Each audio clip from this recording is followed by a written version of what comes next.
Hi guys, thanks for coming back. So what you can see here is a pedigree or a family tree. You can see we have a male, have a female. They've produced some offspring together. You can also see that this male is a heterozygote. So he's got a big A and a little a allele. Female, big A, big A. We're only looking at one locus at this point. So eye color or hair color. Okay. So in some cases, this little a allele can be bad. Now, big A could be bad, but in this case, little a is bad. This is, for example, cystic fibrosis. You have one copy of the allele completely fine, Tay-Sachs disease. One copy of the allele completely fine, but if you have two copies, you're in all kinds of trouble. And typically, these alleles are fairly rare in the population. And so, he has a bad allele, doesn't know he has it because it doesn't affect him in any way. Just like if you have one copy of the CF allele, cystic fibrosis allele. They have two kids, a boy and a girl. They both, just by chance, they inherited his little a. But they both got a big A from their mum. So they're completely fine. They're not sick. And their kids are not sick either. So nobody in this entire family shows this trait. If you marry into the family and this is a rare allele, chances are you don't carry it. Okay, so now let's say we're breeding tigers in a zoo and we're not a very smart zoo. Not going to make any jokes about recent TV shows. You have a male and a female. He's still got that bad allele. They have two offspring, but then you mate the offspring together. Now we have a problem because both of these individuals, this girl and this guy, they carry that bad little a allele. And so their offspring has a chance of having both little a alleles. And in that case, they're going to have the bad trait. Now, if this was humans, obviously this shouldn't happen in humans. If it was humans, this little a could be something as bad as Tay-Sachs. Tay-Sachs will kill you by the time you're 5. Obviously, same kind of thing exists in both plants and animals. And these alleles would be completely invisible and would have no effect on fitness, except that we had a mating of related individuals. This allele is rare in the general population, but in this family, both kids happen to carry it.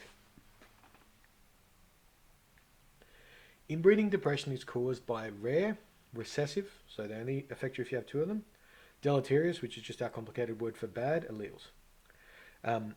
Recessive, because if they were dominant, you would see them anyway. So if you see them anyway, it doesn't matter if you're inbred or not, but inbred, they show up. So, and rare is important as well. There are some alleles that are recessive, but they are common in the population, like blue eyes. Those pop up anyway, even if you're mating with unrelated individuals.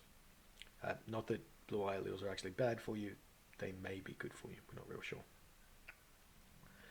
Okay, so that's inbreeding depression. Inbreeding depression is bad. What's genetic rescue? Genetic rescue is just bringing in individuals from outside the population into the population. And genetic rescue has been shown to increase the fitness of the individuals in the population in the next generation. Why is that? It happens because when you bring new DNA into the population, those new individuals you bring in probably won't be carrying that rare recessive deleterious allele, little red A, which means that all of their offspring will be just like the offspring up here. This is the outcrossed individual. This is the one you brought in from the outside. So is this one and this one. They don't have any of the little A alleles, so they can't produce offspring that are affected. What factors might affect how quickly inbreeding depression becomes a threat to the population? Obviously things like your generation length, how long it takes you to reproduce. If you reproduce really quickly, if you're mice, you're going to get inbred fairly quickly. If you're elephants, you reproduce really slowly. It's going to take hundreds of years. Population size is important because bigger populations get inbred much slower than smaller populations.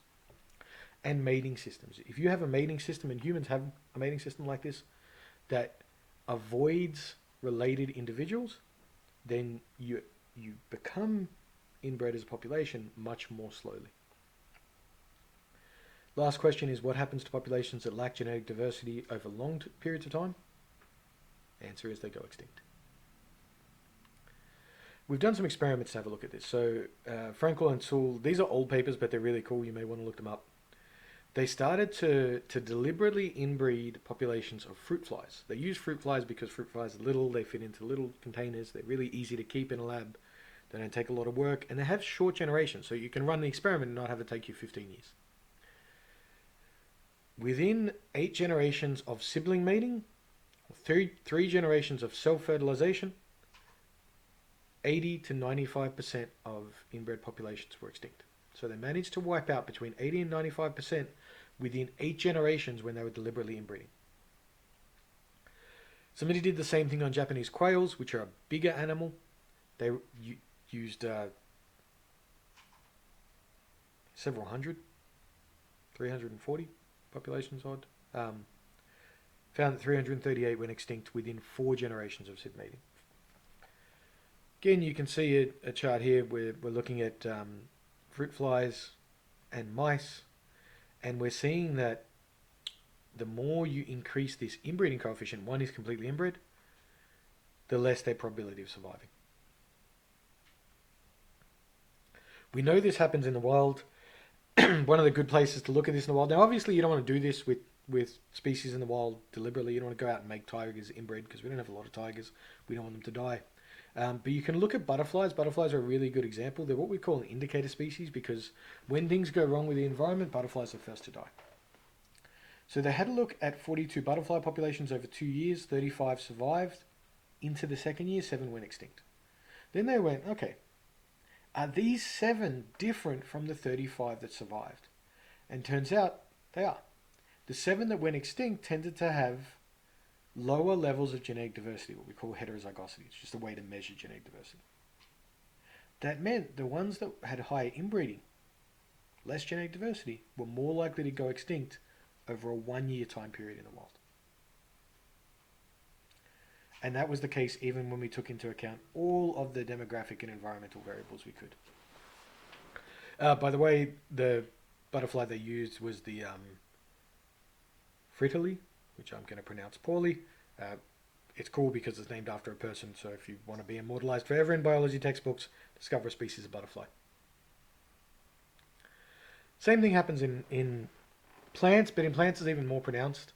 Many flowering plants, about half of all flowering plants, have a system called self-incompatibility loci. This stops the plant reproducing with itself, because obviously a plant has pollen. Pollen could blow back on its own flower. Plant could reproduce with itself. Bee could visit one flower and then another flower on the same plant, reproduce with itself. Lakeside daisy in Illinois are a really good example of what happens when you have low genetic diversity in some plant species. These guys are around at the moment, but they're functionally extinct. They're functionally extinct because they can't reproduce.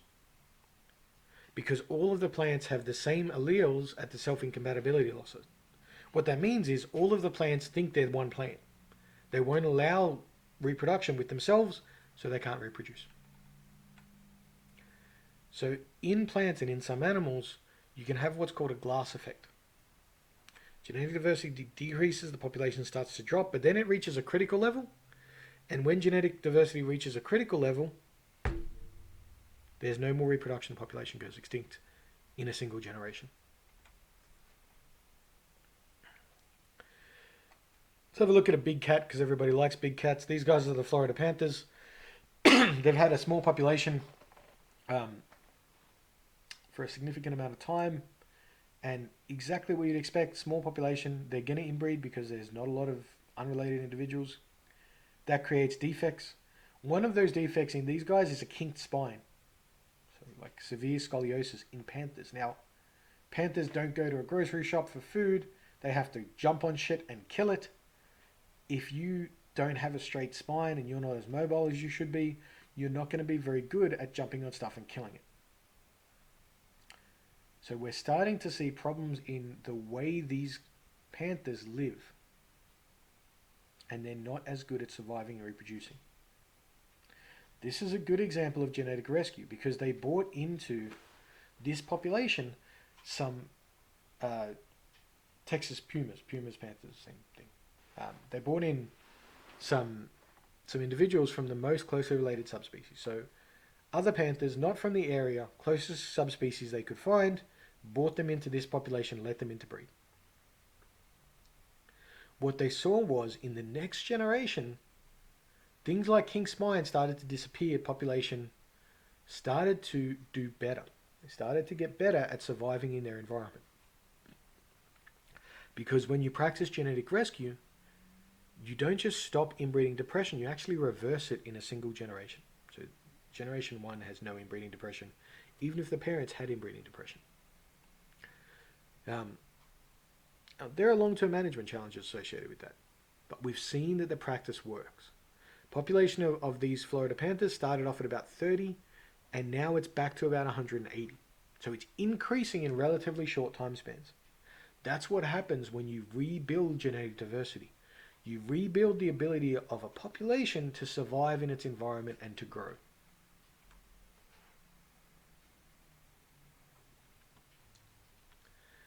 If you can't answer this question, I can't help you at this point in the lecture. So again, guys, thanks very much. Keep in mind, and I'll scroll all the way back to the beginning.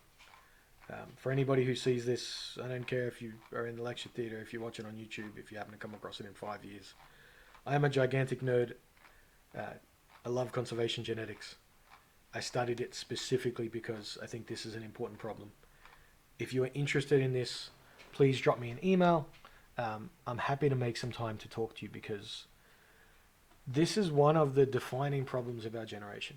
Can we learn to treat people better? Can we learn to treat the planet better? If we can't figure out both of those things, we're making a much worse world for the future and a world that's harder for us to live in. So on that happy note, thank you very much. Give me a call, drop me an email if you'd like to talk more.